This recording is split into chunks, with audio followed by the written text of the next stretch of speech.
So, my friends, we are back with another episode of Red Bull Response. Today on Red Bull Response, we are joined by G2 member Lothar. How you doing, my friend? I'm good, thanks for having me. Are you ready to answer some community questions here today? Let's do it. Now, you've played a lot of games. You've been a pro player before. What did you initially think about Valorant and what got you interested? Counter-Strike 1.6 was my favorite game of all times. So when I started playing Valorant, it rekindled the emotions and the feelings that I had when I was playing 1.6 because it was so similar. I just love Valorant because of that. It feels like a game from my childhood, but at the same time it's modern. It has great graphics, it has great gunplay, and it feels smooth. That's so entertaining to me that I just love playing it. All right, so the first question is, how does one know the exact level of an enemy's head for a headshot? Let's say we jump into a map. How would you position, how would you move around a corner? Let's start there. Take a notice here, you see those stacks here with the radionite, right? And they have this line. You can see it almost everywhere in the map. It shows you a head level. Like, it's not exact that, but it shows you whereabouts, where the head might be if someone is standing. So if you attack, let's say you just go around the corner and you want to have someone in your crosshairs right when you peek, right? That level here on the stacks is somewhere where the head should be. So since we're on bind, okay? We're on the A-bomb site. We were talking about aim and positioning and how to score headshots. Let's say that people are pushing in from showers or from toilets, whatever you call it. How would you position to best be able to hold this bomb site? Holding a site alone is impossible. Because typically people are gonna come to you from many different angles and you need a teammate that is gonna be with you in a crossfire. So let's say you and your friend are playing on A site. You stand here behind the truck. You watch the showers, right? You have basically you're on the right position of the site, watching the left position of the site. Your friend stands over here next to the stacks. He watches the A short. So he's on the left position of the site, watching the right position of the site, and because of that, you have a crossfire. In this case, you have a cover from your right side. No one can shoot you from A short. This guy has cover from his left side because no one can cross the showers to hit him in the back.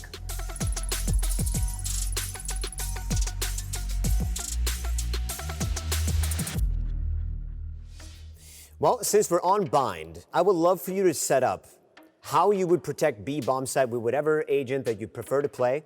Show us. Okay, let's say I'm playing Killjoy. It's bind B, I'm gonna be defending. So what I typically do on this B site is I put the turret here. It's gonna watch the entire site, but it's not gonna see the insides of the B window. And this is very important.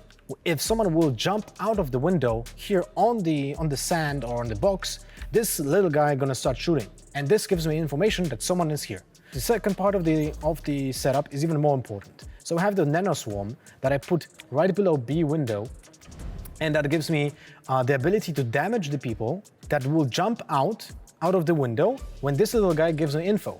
The second grenade goes inside of the site in this place, so it has range to both default plants. As you can see, it can damage all the locations that people try to plant the bomb. You can put this guy at the beginning of the round here, and you have information when someone is pushing out already to the garden.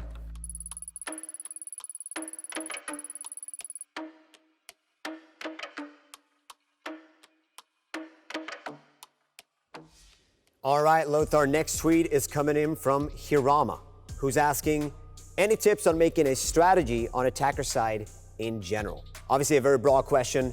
Maybe we can limit it a little bit to A on split. How would I approach an attack on A split? So let's say Jett is a stellar attack champion, right? Something that many people play. And also a second champion that is being played a lot is Omen. Those two champions have great synergy between each other. You can dash super quickly to ramp to get an angle here, right? Your friend, in the meantime, who's Omen, he can just stand here in this corridor and use his blind on ramp. Basically, that allows you to peek the guy that is standing on ramp and attacking while he's blinded. This will open up many positions for your teammates because they can just rush after you because they know someone from ramp is already like deleted from the map.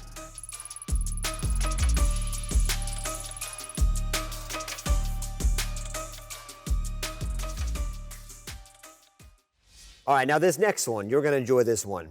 From Sales Jack Frost, who said this: Vandal or Phantom? I see a lot of pro players saying the Phantom is better, but I always see a Vandal. Is there a reason for why Vandal is more used in a professional setting? So the two guns next to each other, what do you think of them? I think we should jump into the firing range so you can demonstrate. All right, well, you know what? I'm gonna tell you one thing. Phantom, on paper, is a better gun.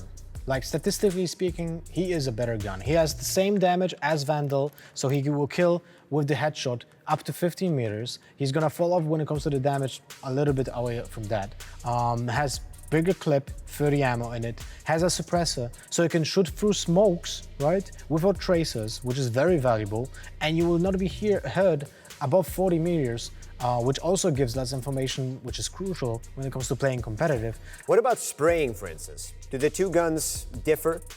I mean, it's also easier to spray with Phantom, and it also has better first shot accuracy. So everything tells you that Phantom is a better gun, and you should probably play Phantom. And on that note, we're done with the questions, and we're now gonna jump into Lothar's pro tip. So Lothar, what is the one piece of advice you would like to share with the rest of the class at home? Okay, so this is pretty easy.